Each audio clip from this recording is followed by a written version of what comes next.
Para sa mga nagtatanong kung bakit ka pa nagtitiis, pakinggan mo to. Ito ang 4 signs na hindi ka lang basta nag-aantay. You are building a future. Para sa ito. Number 1, emotional maturity. Hindi na kayo nag-aaway sa mga maliliit na bagay. You understand that your partner is working hard and you choose peace over drama. Number 2, the financial goal. You are saving together. Hindi lang kayo puro I love you ang usapan. May clear plan kayo for business or a house pag uwi niya. You are turning your distance into dollars.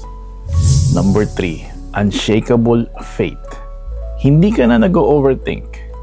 You trust their character more than your fears. Ang LDR is not for the insecure. It's for the strong-hearted. And our number 4, the mutual growth. Nag-grow kayo as individuals. Habang malayo siya, you are working on yourself too. Para pag nagkita na kayo, you are both the best versions of yourselves. Tandaan mo to, dahil sa dulo, ang distansya ay hindi hadlang sa mga taong nangangarap. It is just a temporary phase for a permanent lifetime. Para sa'yo